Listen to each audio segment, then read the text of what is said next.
It's day 14 of our 40 days of prayer to kick off 2021. We're in phase 2 of our 40 days. Phase 1 was where we were praying for God to help us rebuild our relationship with Him and our faith in Him. But now we're praying for God to help us to rebuild our sense of community. With the pandemic, social distancing, quarantining, all these things, sometimes it feels like we're just isolated and alone, and we've lost that sense of community, and we've lost strength as a community. But today I'm reflecting on Acts chapter 14. There's a beautiful series of stories where Paul and Barnabas go from city to city, and they're preaching the gospel. People come to faith, but then there's also opposition. It's amazing the response that they get on one hand. So like in Lystra, the people actually think that they're the gods because they heal someone. And Paul and Barnabas are like, no, we're just people like you, but we do have some good news to tell you.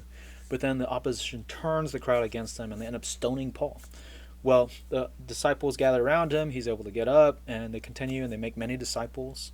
And they celebrate, they encourage one another, they're encouraged by the work that God is doing. And when Paul and Barnabas get back to Antioch, they report all that God had done, and there's much rejoicing. They're really encouraged and strengthened in the Spirit as they share the good news with one another.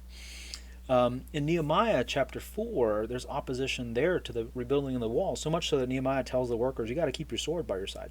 But what they're doing is they're taking turns, they're watching each other's backs, they're defending each other against the opposition, and in that way they're able to continue to see how God allows them to fulfill the vision that they have of rebuilding that wall, and they're helping one another, supporting one another.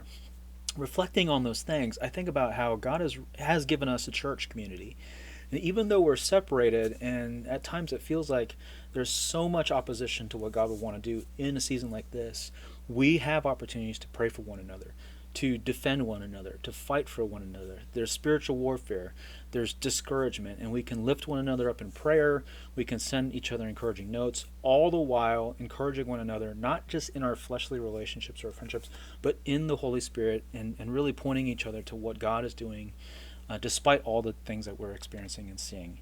So continue to pray for our overseas partners, pray for one another here locally, send messages to one another. Don't forget to pray for at least 2 other people. And we'll pray to be a church that strengthens one another and encourages one another. And I'll see you tomorrow.